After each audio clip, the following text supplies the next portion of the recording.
Hello and welcome. Good evening, good afternoon, good morning. Welcome back to the Light 'em Up Lounge. It's Wednesday. It's time for another inspiring conversation with the icons of the cigar industry. And I'm very much looking forward to welcome Mr. David Perez with us here today, where we have the opportunity to take a slightly different perspective and take a glimpse and a look a little more behind the scenes and behind the curtains of the premium cigar industry. As always, if you have any questions, please make sure to put them underneath the live stream over on Facebook for all of those watching the live stream over there. For all our dear friends, our family, and regulars here at the lounge, please raise your questions, make yourselves heard. And I'm very much looking forward to learn more about the intricate details of tobacco growing and the wonderful operations of ASP Enterprises and the Perez family. So without further ado, David Perez, it's a pleasure, it's an honor and a privilege to have you with us. And thank you so much for taking the time and joining us today at the Light 'em Up Lounge. Well, Reinhard, thank you very much for having me. As you know, this is a fairly new experience for myself because we're way behind the scenes and we're what I call the poor growers, but we like to start and make the best quality tobacco so that manufacturers can make great cigars for that the consumers can enjoy them. And that's the process that it goes through. Fabulous. Let's start right at the beginning. ASP stands for Alfredo and Silvio Perez, father and grandfather of what is now fifth and I believe soon sixth generation at the helm of the family operation. Can you give us a little bit of the colorful and rich history of ASP and how you ultimately ended up becoming one of the most essential, if not the most essential supplier of premium tobacco, and in particular, the pristine and treasured wrapper tobaccos that we all see, feel, and experience on the premium cigars that we smoke? Well, it started actually with my great-great-grandfather, Jose Perez. He was born 1890. He was born into a family that had a farm and they decided to convert it into a tobacco farm. And then my great-grandfather, Dionisio, followed his footsteps, and my grandfather, Silvio, as you say, for the ASP, the S for the ASP, and then my father, Alfredo, and then myself, and my kids were now in university. Hopefully they'll get into it and they'll be the sixth generation. But yes, I am the fifth generation growing tobacco, or wrapper tobacco more specifically, but we do grow all types of tobacco. We grow fillers and binders and wrappers. It started in Cuba, in San Antonio Los Baños, with a farm called La Pequeña. We owned the farm until about 1950, when Jose Dionisio, my great-great-grandfather, actually passed away, and then there started to be a family situation with inheritance and everything. But since my grandfather Silvio would work with his grandfather and with his dad, they decided to sell the company. Actually sold it to Toraño and Company, which some people in the industry might know the Toraños exactly. And that was done back in 1950. And we kept growing the tobacco at that time. After that, in 1960, my grandfather had to leave Cuba because of the political situation, as I think everybody knows. And I don't like to talk too much about politics, but because of the political situation at that time, we decided my grandfather, Silvio Perez, decided to leave, and he came over to the United States with help of some very good friends in the industry at that time, and some of them are still around with us and some are very good friends. And then in the late 1960s, I would say December of 1960, my father, who was 14 years, or Alfredo Perez, who was 14 years at the time, also came over with his mother. They worked at odd jobs here. My grandfather was a actually cleaned cars for a car dealership. And my father at 14 years old was actually worked at a supermarket and then became a butcher.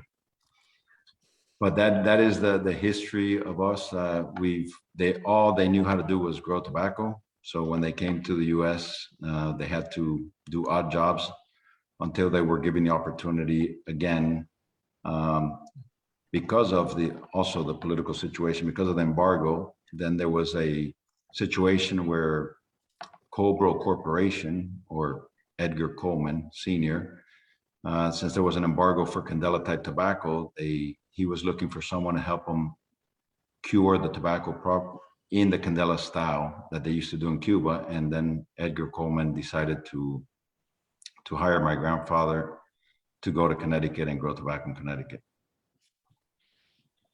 A lot of important steps, a lot of inspiring personalities that have accompanied your family, supported your family at certain moments in time.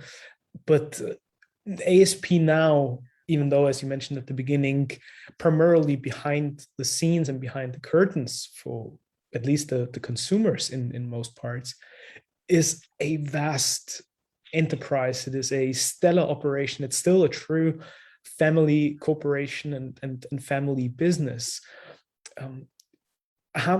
How do you feel about that responsibility on your shoulders, perpetuating that legacy and continuing that journey of generations before you that have sacrificed so much, have lost everything over and over again, but still here you are fighting for those things that are so close to your heart and everything that has been built by your forefathers?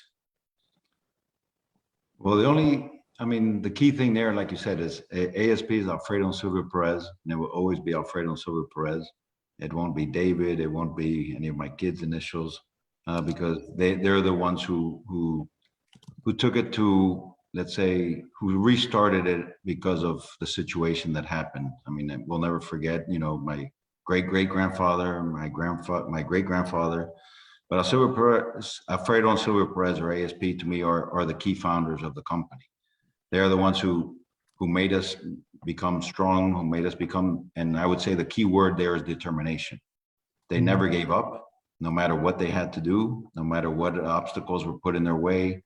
I would say ASP should stand for determination, hard work, and just keep going forward, because it will work one day, and you just have to make the best tobacco. Once you make the best tobacco, then people will start buying it. What do you think has been the differentiating element between ASP and other people in the industry? Not to talk about other people, but just what would you say are those core pillars and principles that your father and grandfather built the company on, and offering not just any tobacco, but the very best tobacco that you could? The reality, it's hard for me because I went to business school, and my grandfather actually are tobacco farmers. They're growers, they're passionate people. I am passionate also, but they were much more passionate. I tried to make it into a business at a certain point, or it is a business, but they were just so passionate. So what makes success in this industry of growing tobacco is just to believe in yourself and to believe in the farm, to believe in the area, to take care of your people. I mean, we have over 3,800 people working for our company in different parts of the world. They're the ones who make the company work. They're the ones who are the driving force behind us. Of course, we try to differentiate ourselves. My dad always said, you have to make a different seed. You have to be different than every other tobacco supplier, than every other, even though they're all our friends, and we have a very good relationship with many of the other suppliers and the other tobacco families in the industry. But you just say you want to differentiate yourself, make yourself better, make the best product out there. And I shouldn't say this, but to my dad, it was the cost comes last, good tobacco comes first, and then you figure out how to sell it and make money.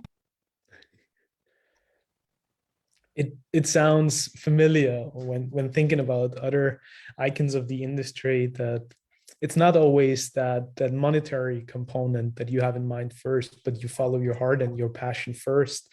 And it's all about the love for the leaf and the product, where certain other things like the business aspect, they have to come later. Was there ever a chance for you not to end up in the tobacco industry and follow in the footsteps of your parents and grandparents? Yes, 1990, the tobacco industry, at least in the United States, wasn't doing the best. I think they sold 90, in 1992, don't quote me on the exact number, but I think they sold like 92 million cigars. But since 1985, I've been doing internships in different parts of tobacco just because I liked listening to my dad when he had clients over or friends over. And in 1990, I was at Florida State University, and I actually came back and I told I was supposed to be a lawyer. So I always wanted to go into tobacco, but my parents wanted, or my parents wanted me to become a lawyer. And then in 1990, I told them, look, I've decided that I'm gonna go into the business. And I remember that they kept saying, well, the business right now is not the best. The business, at least in the US, we were growing tobacco in Nicaragua. We were doing the processing we had just bought the farm in Ecuador. We were doing growing tobacco in Mexico. And I said, well, you know what? I will finish. I will get my degree, because they really wanted us to have a degree. And I will get my degree from Florida State, but I will start working in the company. And if something goes wrong with the company, then I will go back and become a lawyer. Apparently, I never went back to become a lawyer, but that was the time that actually I'll never forget. It was in my grandfather's living room in a very small house in Hialeah. And he said, you go become a lawyer. You have a degree, you make us proud. You're going to be a professional. We love tobacco, but we don't see that huge future. And that was my grandfather's terms. And my dad just looked at me, and he wasn't going to go against his dad. So he just looked at me and he says, you should do what you think is right. So that was the only chance. But other than that, I've been doing internships since I was 14. I actually grew tobacco in Connecticut at 14 years old. I was one of the camp boys for the Coleman family, or Colbro Corporation. And since I've been 3 years old, I think I was in the tobacco fields while my mom and my dad crossbred the different seed varieties back in Esteli. So I say it's in my blood somehow. Let's go right to the nitty gritty of it. So you mentioned different origins. You mentioned your work with the Colemans in Connecticut. ASP now grows tobacco in Nicaragua, obviously in Ecuador, of course, Mexico, the Dominican Republic.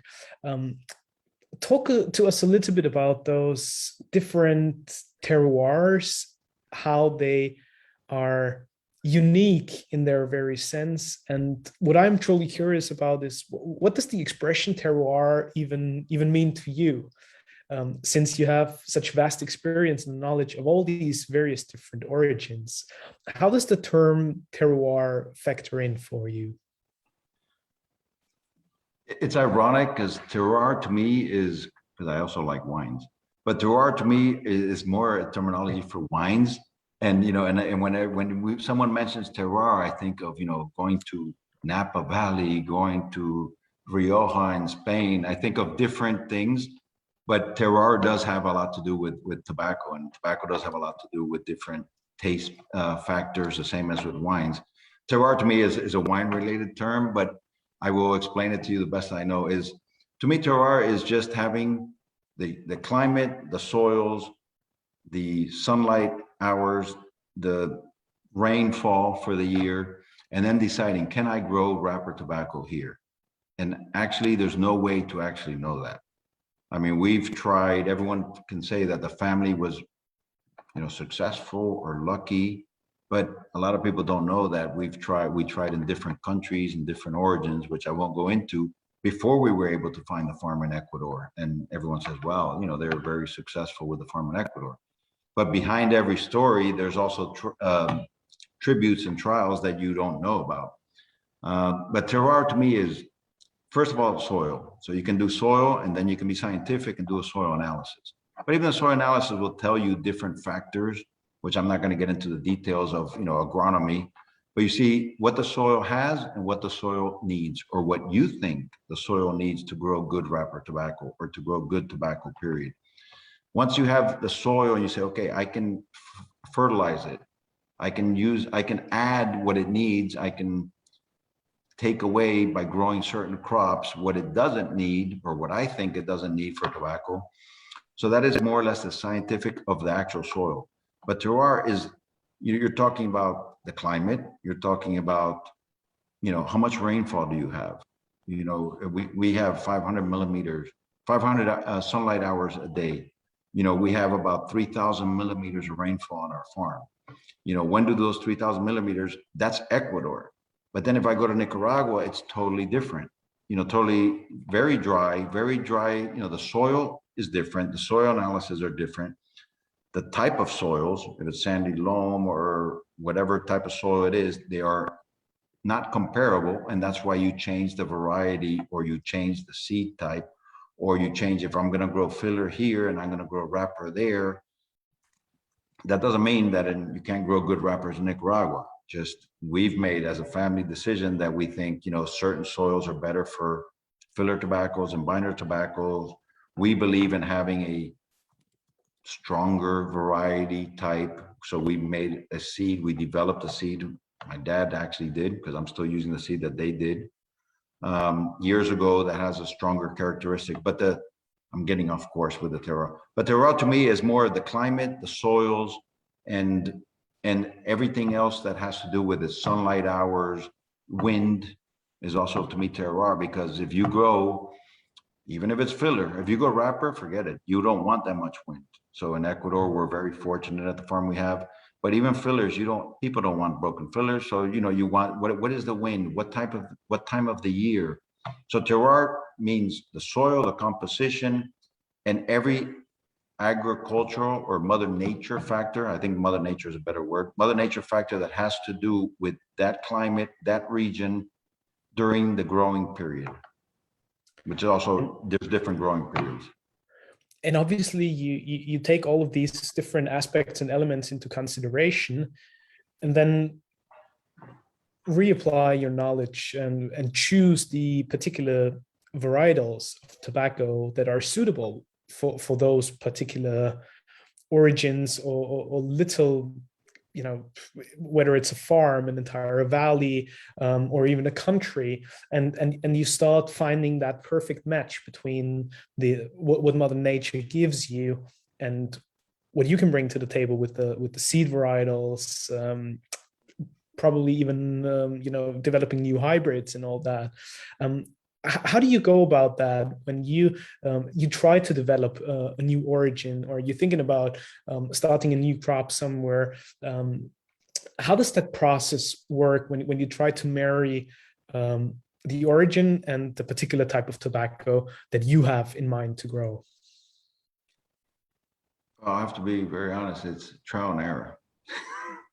Trial and error, because we grow the same seed variety that we grow in Nicaragua, in Esteli, as people know. We grow that same seed variety in Peru. We grow the same seed variety in Ecuador. It tastes different. So also part of terroir is the taste of the soil. What is it that you're going to have? It tastes different. So we know for sure, because we're doing it ourselves, that we take the same seed variety, or the same actual, not the same seed, but the same mother and father of the seed through our experimental process, and we grow it in 3 different places. It comes out bad. My dad would grow 130 different seed varieties in our experimental plot. I must say I haven't kept doing that. I'm doing like 40 to 50 or 40 to 60. But to get back to you, how do you do it is trial and error. So then I will develop, or the company will develop a seed in Ecuador. And then we would say, well, we like the result here, but then I actually have to take it to our farm in Nicaragua and tell our agronomist there, our team there, hey, grow 100 plants of this, put it in the field. Let me look at it on the field. Let me see how it's going. Let me see the spacing between leaf and leaf. Let me see if it gave you 14 leaves, 16 leaves. And then let's see the texture. So it all changes, but it's trial and error. I'll be very honest, to say you can scientifically, or that David's mind or some human named Perez or not Perez has a mind that can say this variety grows better in this country. I don't think it exists, but the whole thing is you have to keep trying. You have to invest in it. I remember some people criticize us of investing in experiments, an experimental thing, but I believe it was probably one of the best decisions that my father did. Mm. Sometimes you hear people speak in the industry about original seeds or the original this and that of a certain tobacco. Do you think that by the sheer nature of how Mother Nature works and the way that tobacco constantly evolves year after year, there is an ongoing evolutionary process of the plant itself where it always adapts to the surroundings and where it is planted, thus resulting in very different results further down the road? I would think it does, and it is definitely on seed selection. And I might be going totally off, but on one of our trips that we were on vacation, I on the side of the road I saw a tobacco plant, and I call it wild Ecuadorian, and because it's really ugly looking tobacco plant, but it's a tobacco plant. And I actually took that, I transplanted it. We actually get seed from it, and we're trying to see if we can get any disease resistance, because this plant was growing on the side of the road. To say that there is a connection between a local seed, or people talk about, Habano for Cuba, or Sumatra for Indonesia, or Connecticut from Connecticut. Yes, there is. And I think the more you grow it there, the more they get climatized to the area, the more they get climatized to the weather, and the more they can also, it can work both ways. It can work in the sense of they get more disease resistance to that area, but that would be like that plant that I found by itself, or it can also start creating more diseases. So sometimes you say an Habano seed that is grown only in a certain soil in Cuba with the Caribbean breeze or whatever other climatic characteristics you want to add to it. Some seed varieties can also work backwards and say it got so used to it, it's almost like you taking an aspirin every day. So now all of a sudden you get a headache, that aspirin won't take away your headache. So it's better not to take an aspirin every day. So that's where I would say where a seed gets acclimatized to the soil or to the terroir or to the climate. But there is also a lot of benefit from getting a resistance or a natural disease control from getting what I call this wild Ecuadorian little plant that I found on the side of the road, which I can't say it works so far, but I'm working on it, and that's my little pet project right now. Mm. So according to everything you say, and it has been proven over and over again, for tobacco growers, the seeds are amongst the few competitive advantages that you have, and you've spoken about the tremendous investment that your family has made and the difference that it meant to your family operations. When developing those seed varietals and working with the raw materials that you have, it's a lengthy and tiresome process. How do you go about tweaking those fine elements or trying to improve every single year and crop after crop in order to result with the very best? Well, when you're crossbreeding seeds, it's a long process. For most people, it will take over 7 years. And when I say for most people, it takes 7 years, it takes four crops. I'm sorry, 7 crops. Because like, let's say in Connecticut, you can only grow 1 crop per year because of the weather. We're very fortunate, I can do in 2 years, I can get 3.5 crops. So I can grow it, harvest the seed, grow it again, and I still avoid avoid the climate conditions than not to let me produce seed. I won't say get good tobacco, but produce seed. So when you're crossbreeding, you can take different varietals. To me, different varietals, you can talk about Habanos. I mean, I'm not the one that created what a Criollo 98 is or what an Habano 2000 is or whatever, but I can talk about different Connecticut types. I can talk about different Cuban seed styles that I have worked with my family to make. But let's say we'll start with a different variety. We'll start with a Connecticut seed. So we'll get the mother, that's Connecticut, and we'll get a Habano 2000 just to say something, and we'll crossbreed it. So we'll actually, take the pollen from one, put it in the other. It's crossbreeding, the birds and the bees. It's something Mother Nature creates. You do it manually, and then you get the offspring. So that offspring is going to be 50% Connecticut, 50% Habano. Let's not put Habano 2000. Let's just call it Habano for fun, or Sumatra, or whatever you want. But let's say Connecticut and Habano. And then you say, what do I like this, and I'll take this offspring. So this son looks more like Habano. So I'm going to take that line and keep going with the Habano. So I'll cross that with the Habano father again, or the Habano, and I'll keep crossbreeding that. Or I like this to be a Connecticut type. So then I crossbreed it with more Connecticut, and let's say it's easy. You say it's 50-50, same as, with human beings. My mom's German, my dad was Cuban, so I'm 50-50. My wife's Cuban and my kids are, 75-25. But you just do the same with a seed variety. You say you take a Connecticut seed, you add some Habano to give it a little bit of more taste, a little bit of more aroma, a little bit of whatever you think it is. And then you just say, okay, now it's 50% Connecticut, 50% Cuban, 75-25, 87.5, 12.5, 93.5, et cetera, 93.25, et cetera.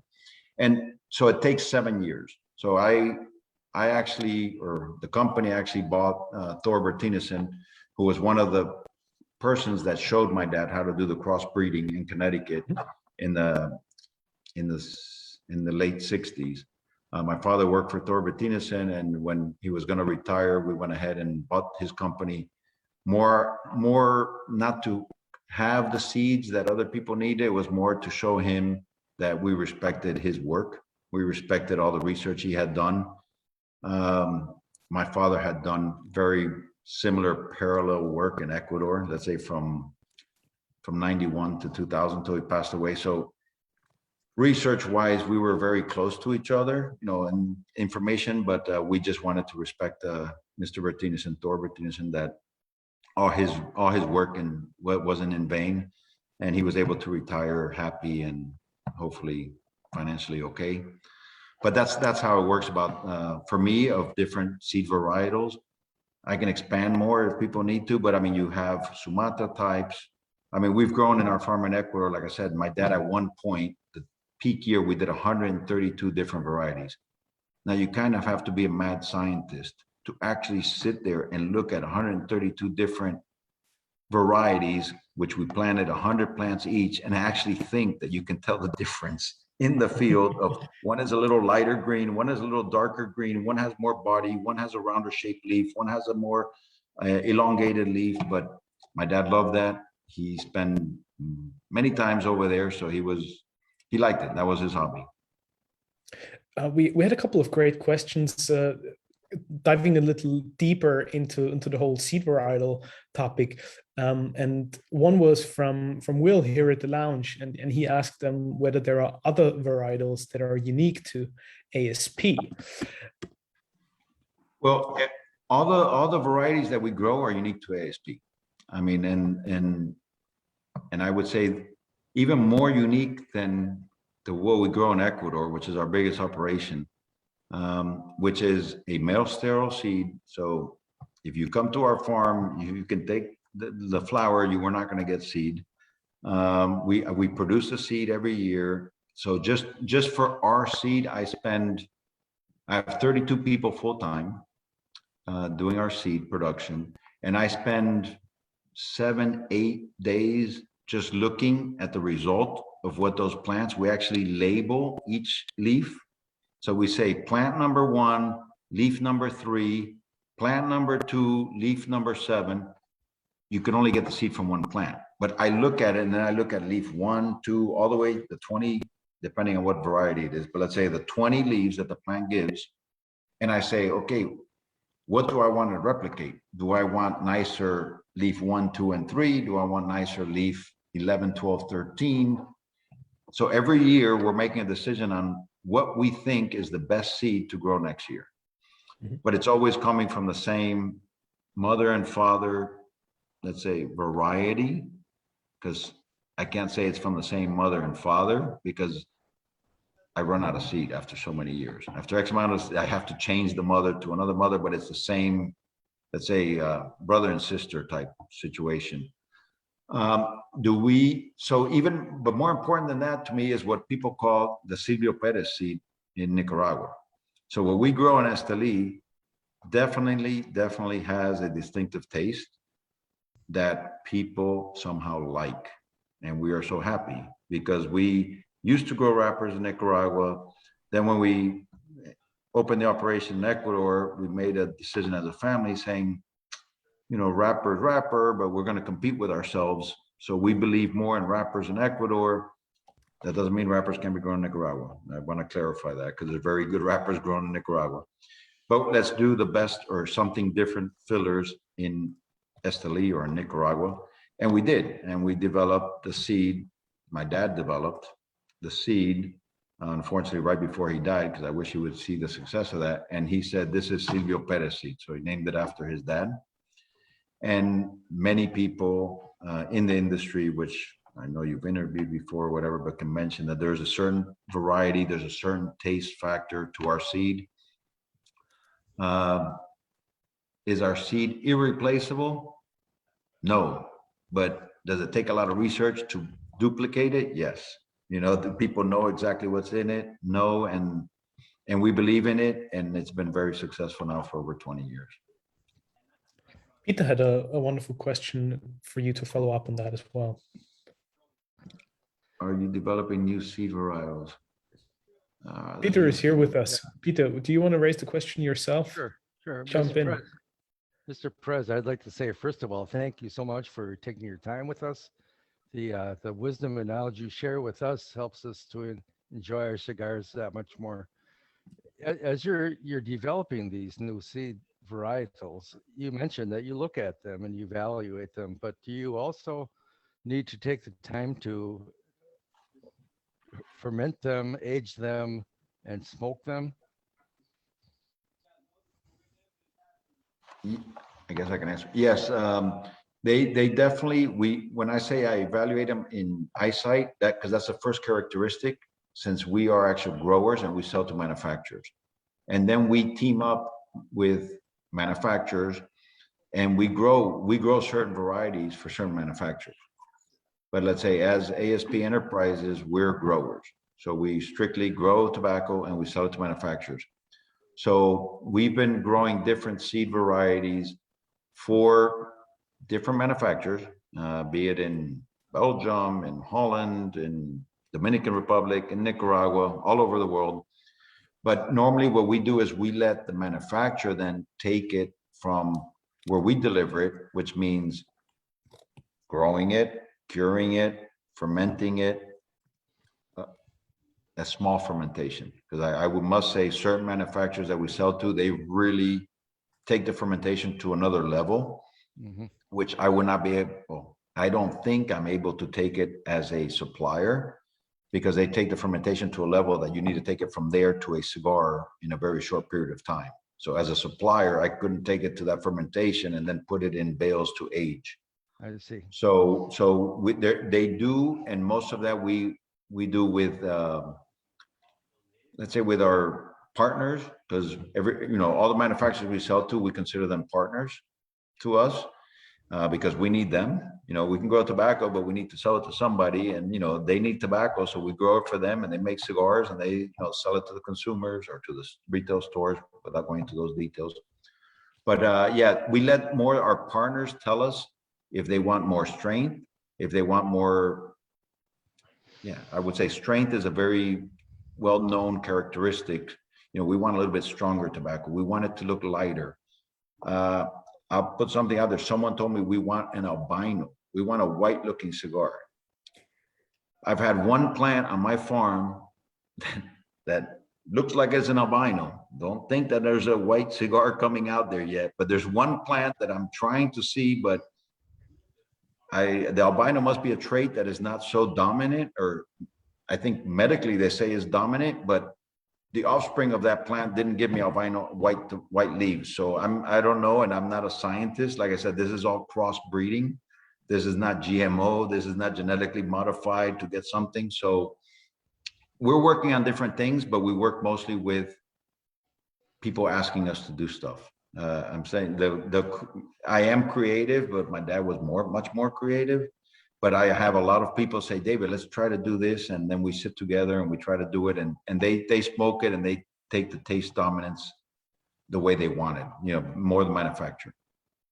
And then once they give you that feedback and they say, we like this one, then you take that seed and grow a whole crop of it.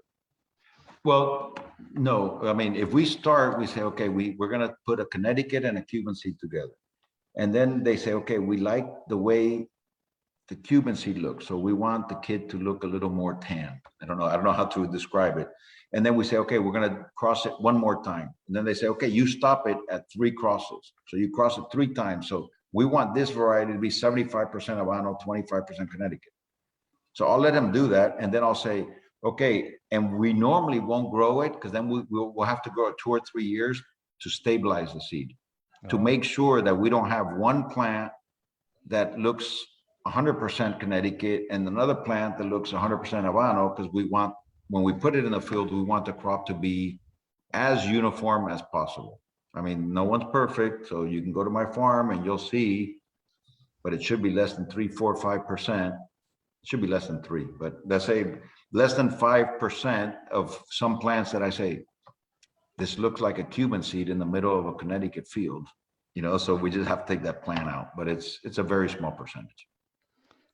That's all very interesting. I thank you for the answer. One quick follow-up. I've heard it said that binder leaves are simply wrappers that were rejected. Is that close? I don't think so, because if a leaf that was made for wrapper doesn't have the characteristics to be as pretty, then you can't sell it as a wrapper, because many consumers expect the outside leaf to be 100% perfect.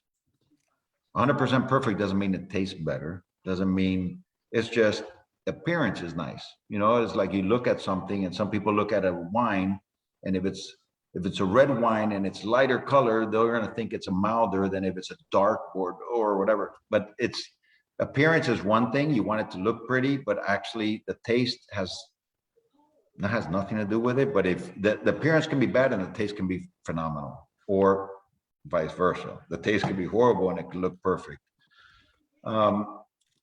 So I wouldn't say that a binder leaf, because that the manufacturer should blend it. But you could take a wrapper leaf that is lower quality and put it as a binder to give the cigar a special taste or aroma that you like. But I wouldn't say that automatically a wrapper leaf that doesn't have the quality becomes an automatic binder. I see. And I'll speak for our crop in Nicaragua. I don't try to take out wrappers. I'm probably one of the only growers that doesn't do that, but I don't think there's enough quantity. Like for me, I grow it as it's a filler crop and I get binders. Now, can I get 25% binders? Can I get 35? Or on a good year, 35 is great. I make more money. On a bad year, I get 10%, but it's grown as a filler binder crop. Ecuador is grown as a wrapper crop. Do some people use my Ecuador crop as binders? Yes, they do. I mean, I'm sure they do, because again, consumers want that perfect looking wrapper. Or not consumers, it's people. But at the end of the day, there is no distinction that automatically a wrapper that is not so pretty will become an automatic binder, or that a filler that is not broken and almost perfect automatically becomes a binder. Because it's the same thing. You can go from wrapper to binder, or you can go from a filler If I'm growing a filler crop, but if I see that there's this 5, 10, 15, 20% of sound tobacco, there was no wind in Esteli, which is very rare, but there was no wind and everything's perfect, I'm going to take it out as a binder. And then there's going to be manufacturers that are very happy because now they're going to have that strength that normally they need to only get from the filler. They're going to have it in the binder. That one leaf of binder is going to help let the manufacturer blend. I would say coordinate, but the word is blending, how to blend their new cigar or their new launch. Excellent. Thank you so much. No, thank you. Peter, many thanks for the excellent questions. And what I would like to follow up with is when you get a certain request from a manufacturer, as you described, for a particular type of tobacco to be a little stronger, to have a little more body oomph or certain visual characteristics, what are the variables that you work with? Is it solely the seed crossing and trying to bring together certain elements from, let's say, a particular Habano type with the Connecticut seed, or do you also have other components that you can tweak in order to bring something to the table that would fill those needs and demands? Okay, well, mostly for us, and I think this also I'm going to answer Ian's question. What we play with the most is the seed, but I also have to sign every year a certificate saying that I don't genetically modify seed, which I don't. So I think that answers his thing. No, I'm not working because I have to sign a GMO certificate because of the fact that we are in the tobacco industry worldwide. We sell to Europe, we sell, to the United States, to Central and South America. So no, we are not working on genetically modifying any seeds, even for the albino. That's why I said I was trying to do it the natural way, and the natural way could work, but so far I'm not there yet. What other factors would be sunlight hours. The other factors could be, cheesecloth. I'm not sure if everyone knows what cheesecloth is, but it's the roof that they put over the wrappers. So let's say in Nicaragua, for me to grow wrappers, I need to put, I would call it a roof. It's cheesecloth. It's a roof or a shade, an artificial shade, which I get naturally in our farm in Ecuador. So if you have less sunlight hours, the texture, the taste of the tobacco is gonna be different. So our same seed, if we have a year similar to wine, if we have a year that we have, instead of 500 sunlight hours, we have 750 during the growing season, our Ecuador tobacco, which I say is very neutral, very mild, will have a different taste. It will also be a little bit thicker. It will, the manufacturers notice right away. To be honest, they know, and this industry has a lot of people that have a lot of know-how. If we have too much rainfall, or like in 1997, we had El Nino, or let's say if we have too much rainfall, we're gonna have thinner tobacco, taste is gonna be different.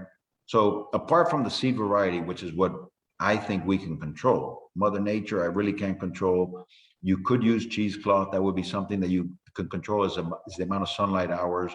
You can control irrigation. So on a dry season, I can irrigate. We have our 7 deep wells.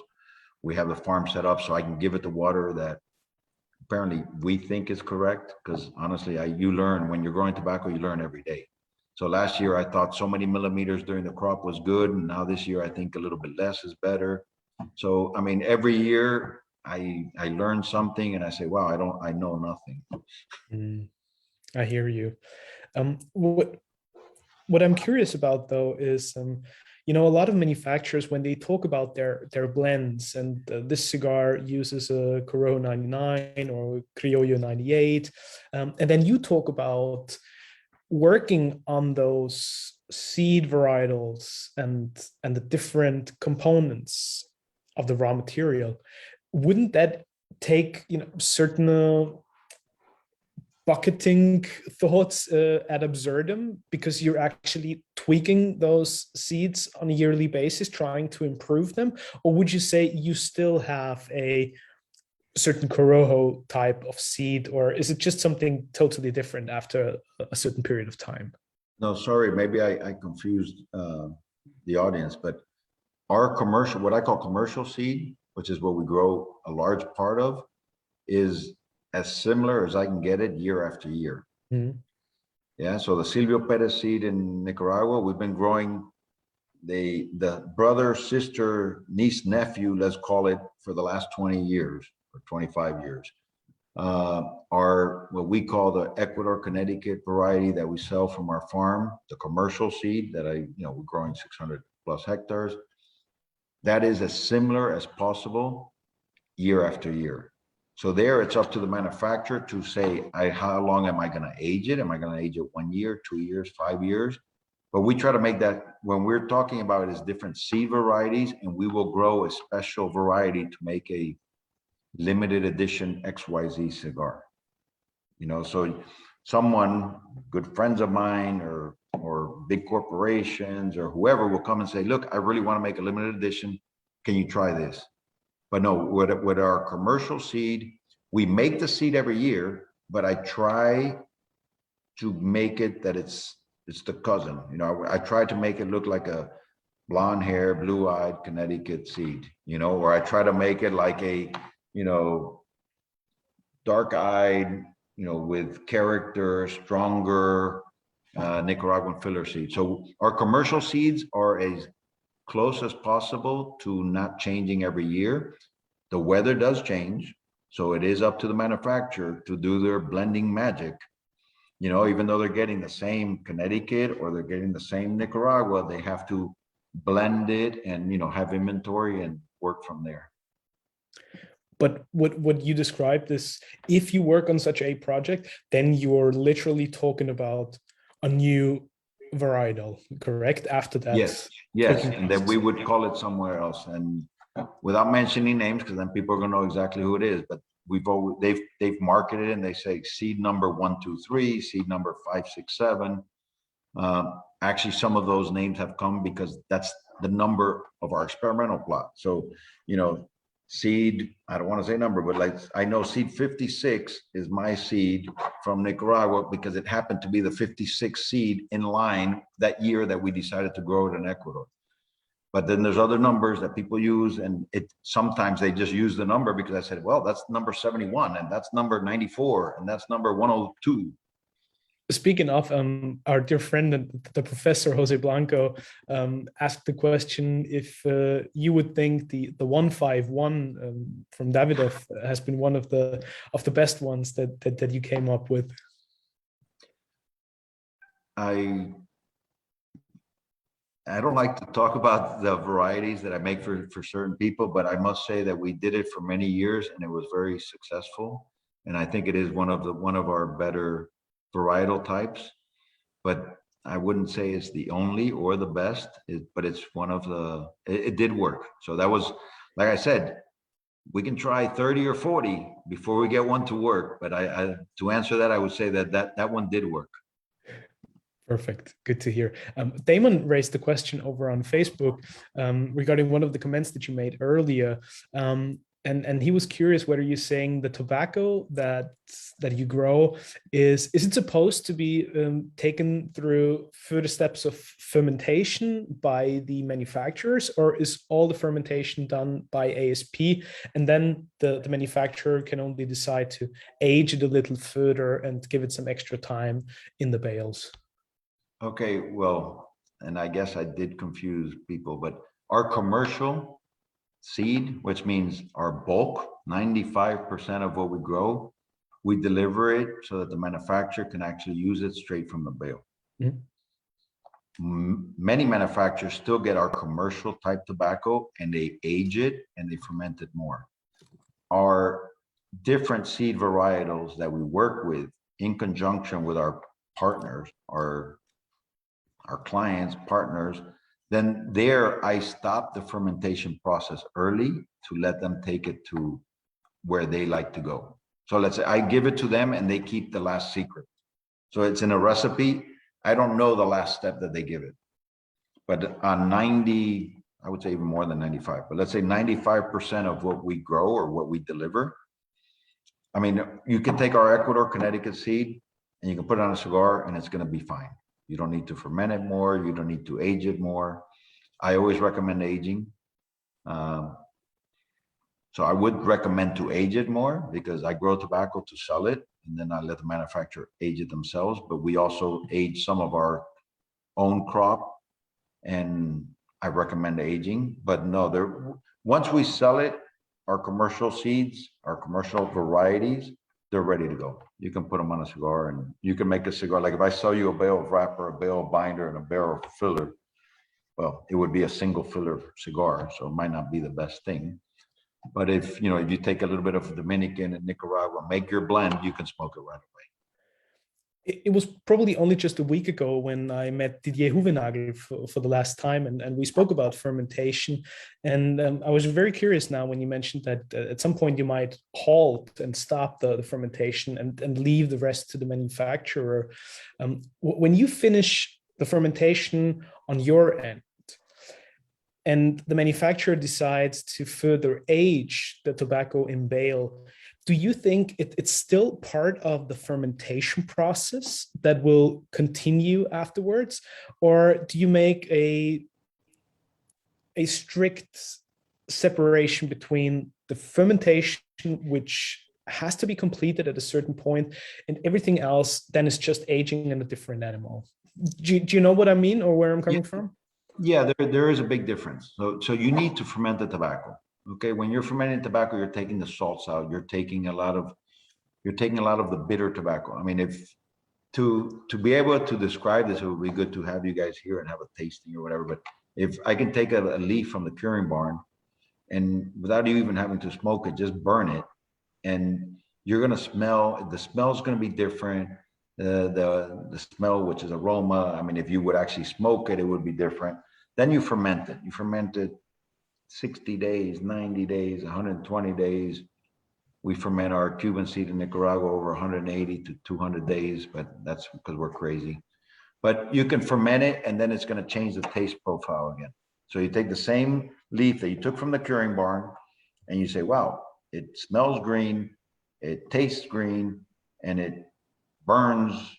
The aroma, it doesn't burn perfect. It might be burning a little bit too dark. And I don't want to get into the details of what's a black ash or white ash or whatever.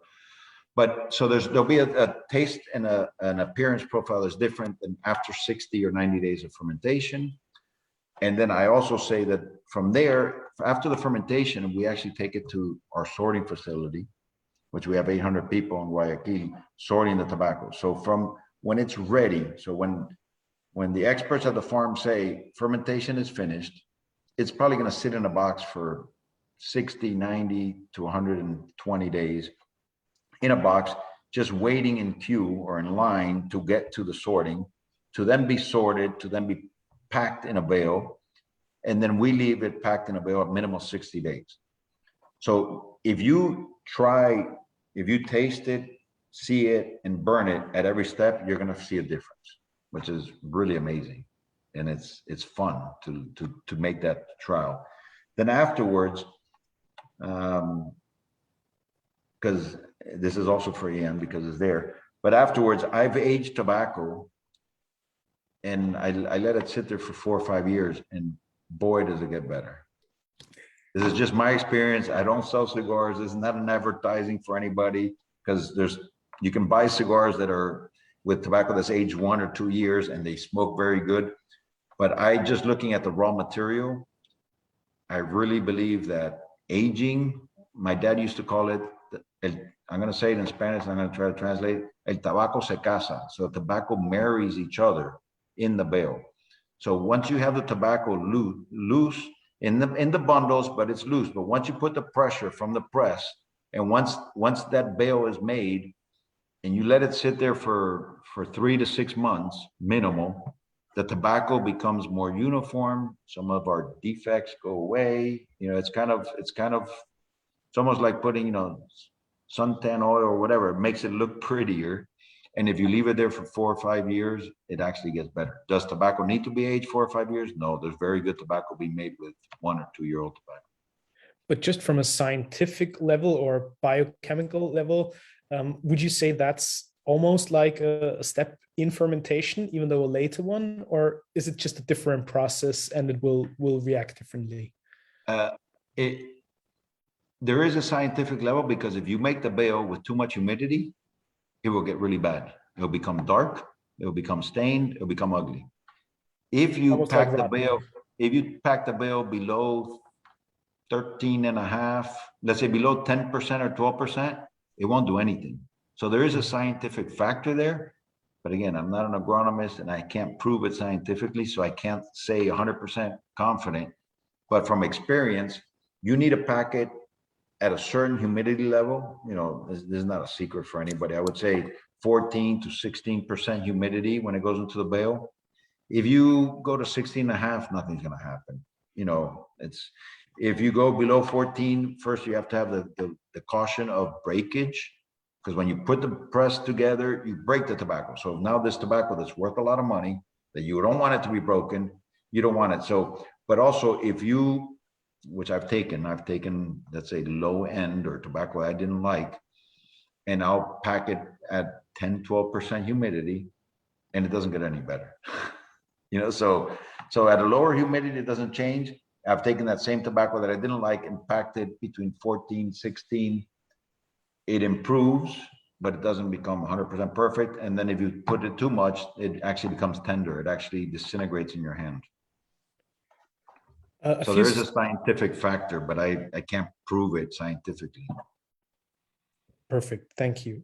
Just a few moments ago, you said you didn't want to go into too much detail regarding ash and the color of that and whether a tobacco burns blackish, grayish, or rather whitish. I know for a fact that a lot of people when smoking cigars always argue about the ash quality and the color of the ash, which I presume is down to the mineral content of the soil and what it gives to the leaf. But could you possibly elaborate on that just from your experience and maybe give some clarity to a few people who might question that? Again, the reason I mentioned I didn't want to elaborate, and I'm going to stick to that, is because there's a lot of different views or viewpoints with people that I really respect in the industry. The only thing, because I mean, and especially when you're a supplier and you're selling tobacco, and they'll tell me, hey, your ash, you know, is burning really white this year, and then next year is burning really black. So you must have changed X mineral.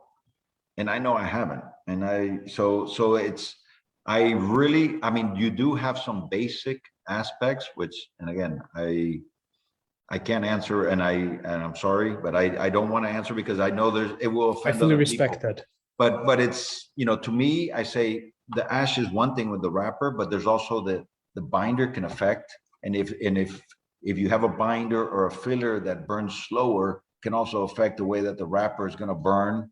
You know, if you have a perfect world and you would have told me, okay, I'm going to put this wrapper, but on 3 bunches that were made by the same bunch maker with the same mold, and we think the mold is not defective.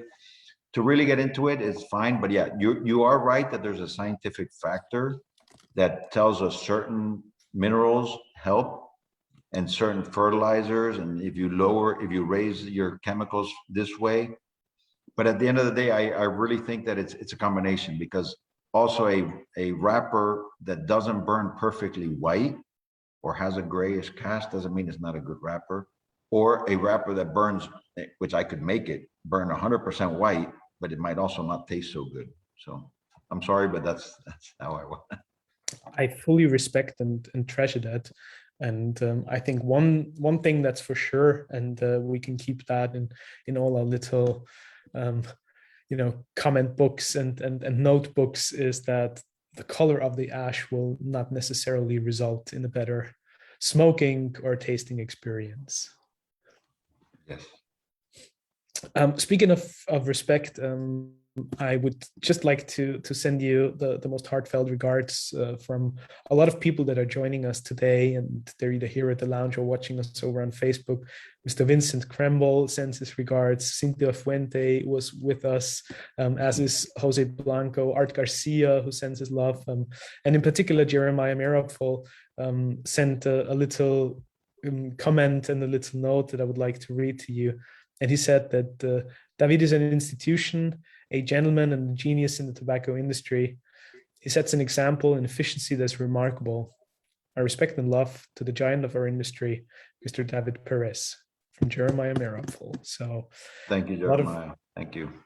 A lot Thank of you, respect Cynthia. and well-deserved recognition for everything that you have brought to the table for the industry. Thank you. Speaking of terroir, and we spoke about this a little earlier, in my humble perspective, also factors in one other component, and that is the people. And in particular with cigars, we experience over and over again that this is the most exceptional and wonderful industry that we're all honored to experience because of the quality of the people they're in. And for an operation as gigantic as yours, it comes down to managing the HR component very well and taking very good care of your people as well. I'm curious as to what are your guiding principles and those core values that you cling on to and hang on to that continuously make for the foundation and the building blocks of such a successful operation with as many people as you have? Well, first of all, I mean, I have an old saying, el ojo del amo engorda el caballo, which means the owner's eye fattens the horse. And you can take it in many different ways. I think it's important that the owner visits the operations. I think it's important that we're there with the people. I think it's important, which I'm not the best at, but patting people in the back, but at least I'm there and I'm telling them, hey, this looks good. Maybe I'm not patting them in the back, but it's, you have to be there with the people and you have to be there in the good times and the bad times. Without referring to COVID, I mean, I stayed home 3 months, but I was in Ecuador as soon as I could, as soon as the government allowed me to come in, as soon as they opened the factory again. The people, without people, we don't have a company. With our employees, we don't have anything. I mean, yes, I'll have a bunch of seeds and, I have a seed bank and I'll know how to do something, which is in my brain and it'll be my kids' brain in the future. And, and many of our agronomists and the rest of the team. But you have to think that the people help you out, and you have to accept that people aren't perfect. I mean, from a standpoint, there's a lot of things, being the owner, being half German, I'm sorry, but I like to be precise. I like the creativity of the Cuban, and we make the best tobacco in the world, but I like to be precise. I like to make great estimates. I like to know what I'm going to grow. We grow based on orders, so I'll sit down with the customer and say, I need 300 bales, I need 400 bales, and then I grow the area and I want it to come out that way. But with the people, only thing I can say is, it's one of the biggest assets the company has. I mean, you can have land for rotation. You can have, tobacco and inventory aging, which is very important and nice for us to have. But at the end of the day, the people are what makes the company grow and what makes the company successful. Absolutely. What I'm curious about as well is there's ups and downs and trends in all sorts of industries, and with no matter which consumer good, the behaviors of the consumers and how the industry reflects on that is constantly changing and evolving. Why is it that sometimes everybody seems to look for Connecticut shade? The next year, every cigar release has to have broadleaf on there, when a year later San Andres is the next big thing. And also, do you see it the same way? Do you see such peaks and the ups and downs in what people are requesting from you? You do see the peaks, and I say it's just a fad. I mean, it's the same with wine. I don't know exactly how many years ago, but everybody started drinking rosé. To me, rosé, I never thought I would drink one, but then one time I went to a vineyard in France and I tried a rosé, and it's not that bad. So I think it's more has to do with someone tried something. Let's not go into that they got a good rating or not, but then everyone said, well, if they like it, it must be good. So I think it's more of a fad. There's also the situation of there might be a better crop. So, like if you would say, well, Bordeaux had a good year. So then people start saying, well, we want to all drink Bordeaux, and everyone goes to Bordeaux, but then all of a sudden Napa had a good year and they all go that way.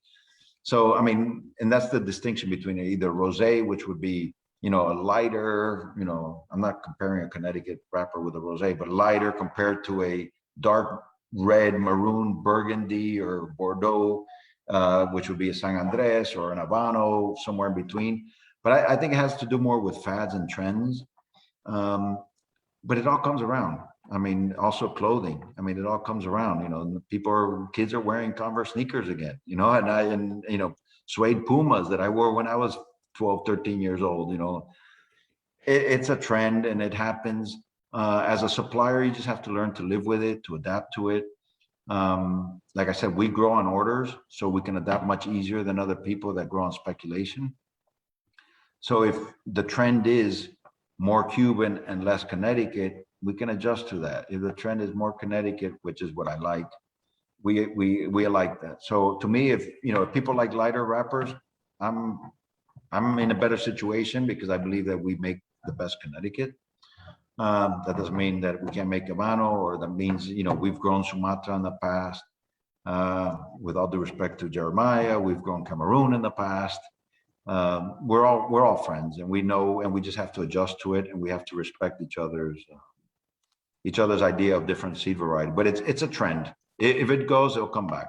You just have to see how many years until it comes back. And I think it's great because it gives different people the opportunity to taste different varieties, to taste different taste profiles. One trend or reality that we all live with now, obviously, is the current mini boom that we're experiencing, or probably not as mini anymore, but the substantial boom and uptrend in the consumer behavior and people's appreciation and enjoyment of premium cigars. How do you feel about the current evolution and what's going on in the industry? Do you think it's substantial growth and something that we all should be excited about, or do you also see the warning signs on the horizon and the challenges that come with it? Again, I think the boom of let's call it 95, 97, 98, or if people consider that we're in a boom now, I am too far down the ladder that it has a reaction on me. Because if you think about it, as a grower or as a supplier, you need to set up a farm. To set up a farm takes 3 years. So I can't say if I'm growing 100 bales, which is very little, but if I'm growing X and there's a boom and I'm going to grow 200, I can't do it overnight. If you're a manufacturer and you have inventory, because some manufacturers have 2 or 3 years inventory. So if they normally make 100 cigars, just using a number, 100 cigars a year, and now they can go to 200 because there's a mini boom. They say, okay, I had 3 years inventory.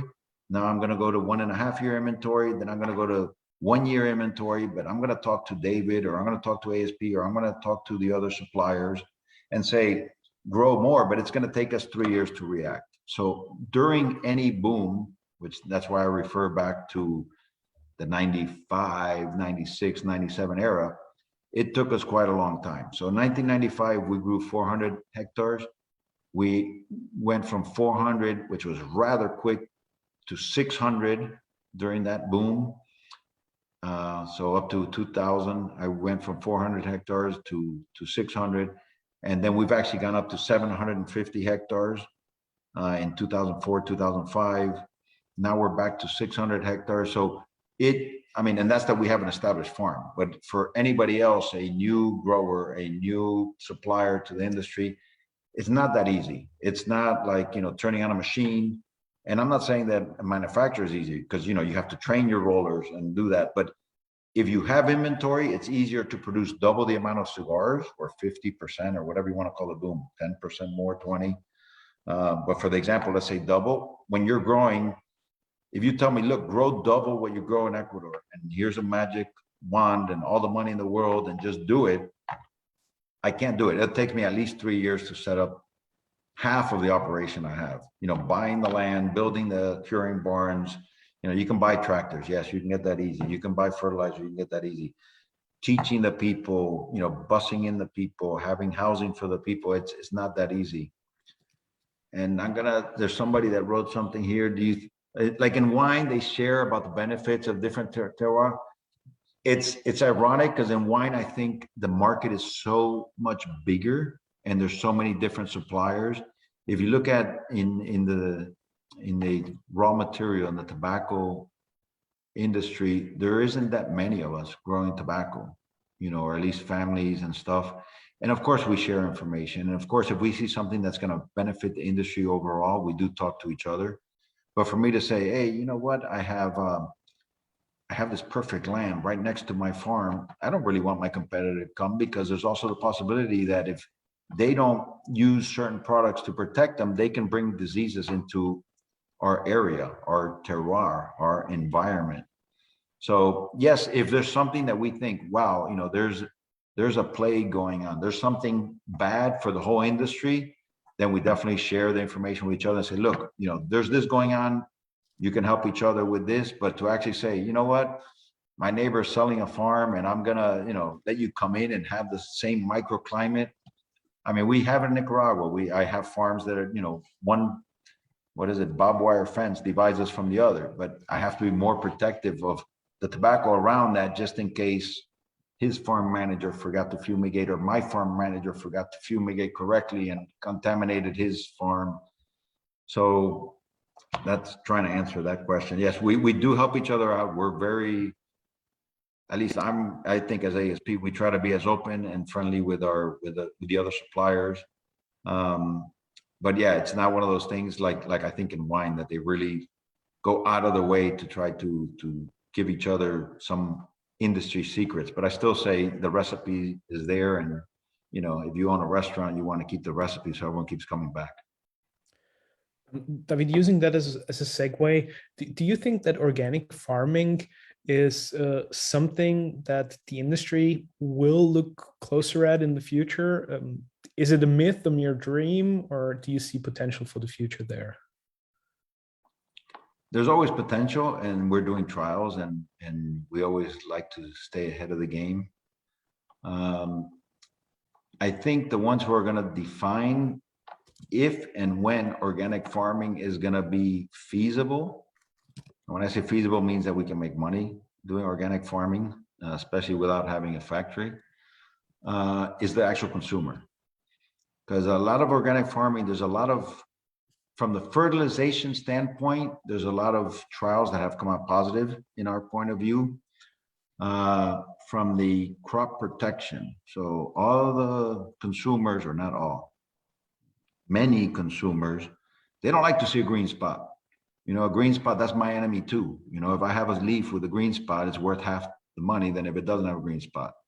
But for me to control it, it's called cercospora. It's not a secret, but for me to control that, I should use some sort of fungicide. Cercospora is a fungus, I should use it. Can I grow tobacco without using fungicide? Yes. Are my possibilities of having green spots higher? Yes. So that means if I have green spots, I sell tobacco at a lower price? Yes. So is it a dream? Is it a myth? No. If consumers actually start accepting, and cercospora can be either be green, it can also turn into a brown spot if it's matured more. So I shouldn't say only green. But if you stop it before it matures, it stays green. It's not a myth. You could do organic farming. I don't think it'll be in the near future, just because of I think the consumer still wants to have that nicer looking wrapper. We've done a lot of work on organic, or let's say residues. We get tested by a lot of our clients that buy our tobacco, a lot of the manufacturers. They send it to residues. You have Caresta, you have residue levels, where they control me in a certain way. They say, hey, David, be careful. This one's getting yellow. You should be at green. As long as it's not red, they can buy it. But there's certain things that, I try to use as little fungicides, or let's say products, or non-organic, because there's some organic fungicides, some organic fertilizers, yes, but they don't work as good.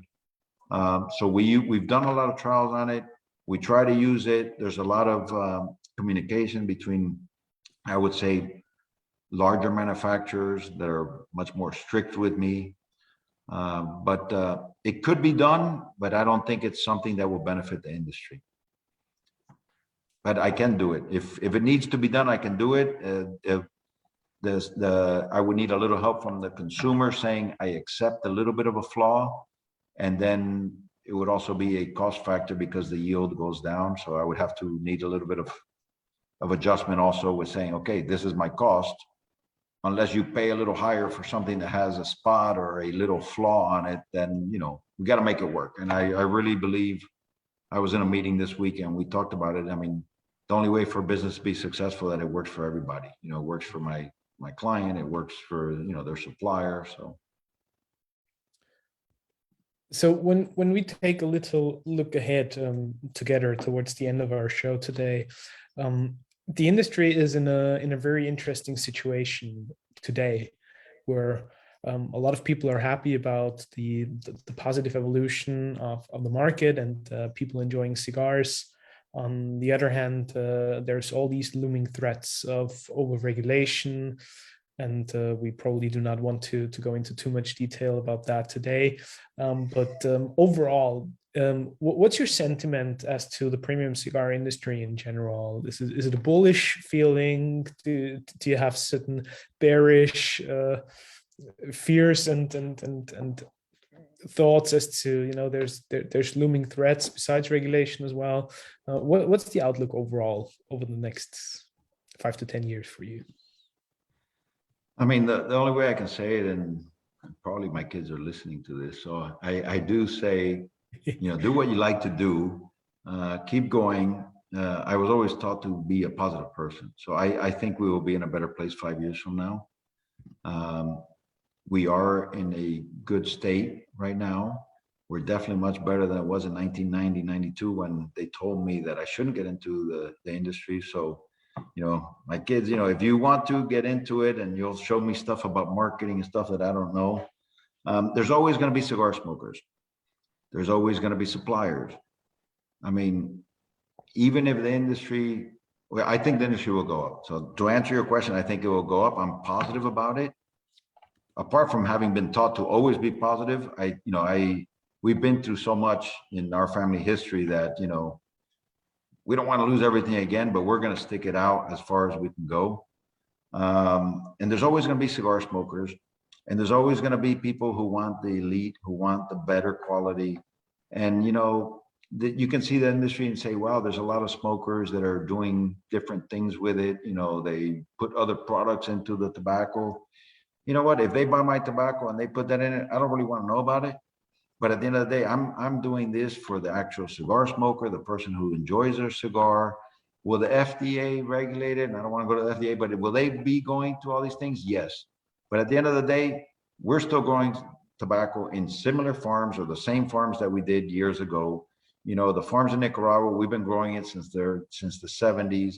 Have certain manufacturers been buying our tobacco since the 70s? And certain ones just started 10 years ago? Yes. You know, should there be a differentiate if someone can use our tobacco or not? That's not for me to decide. I'm here as a supplier. I sell people tobacco, and I let the manufacturers compete on their own. But yes, the industry will be, I would say, either the same or better. One of the concerns, or not concerns, but one of the things I think about when I wake up in the morning is saying there's a lot of consolidation. I like the fact of, and it's more because of my personal thing. You know, I like to be a salesperson. I like to have friends. I like to talk to people.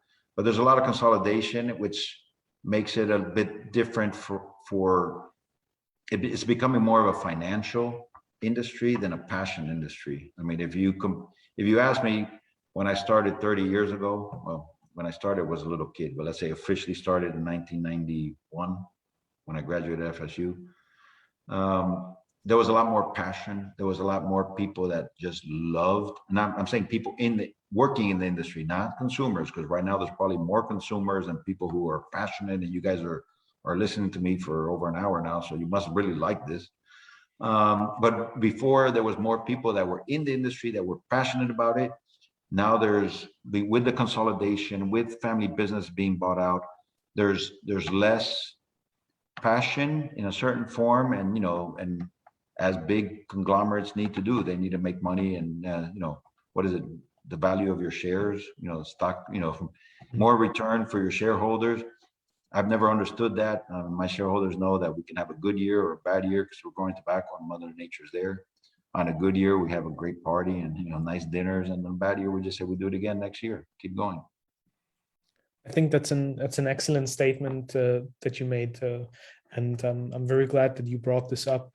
That we all need to be cautious, and we all need to be aware of what's happening, and that we preserve what the cigar industry, the premium cigar industry, has always been about, and that is certain core values and principles, and passionate people that are in it for the love of the leaf and this most wonderful hobby and profession that we all chose to enjoy and embrace. So thank you for that. And I think a very important reminder for all of us to keep those values and principles firmly out there and follow them as a guiding light.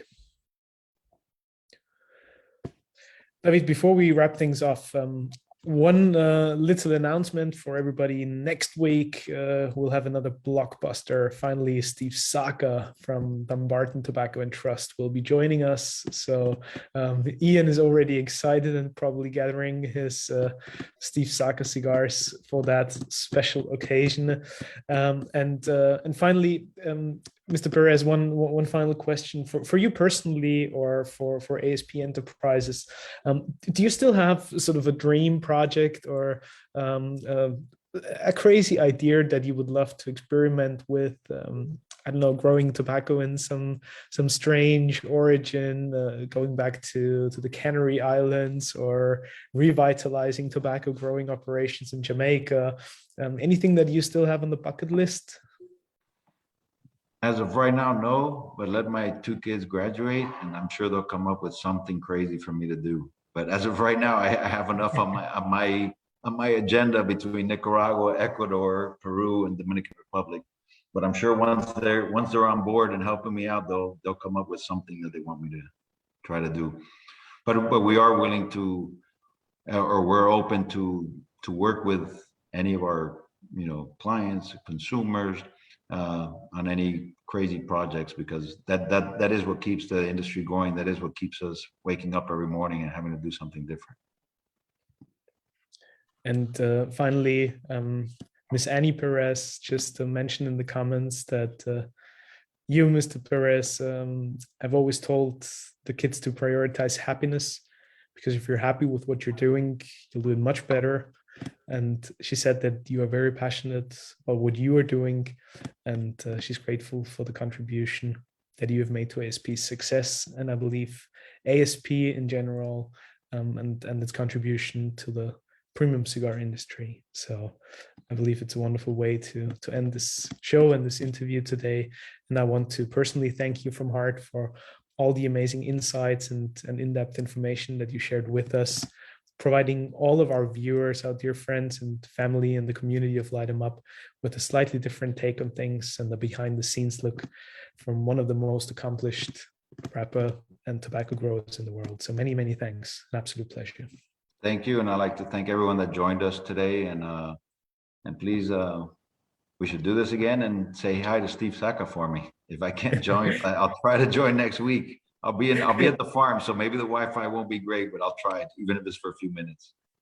An absolute pleasure. Many, many thanks, David Perez, and all the very best. We're very much looking forward to having you back at the show. All the best. Thank you. Bye-bye.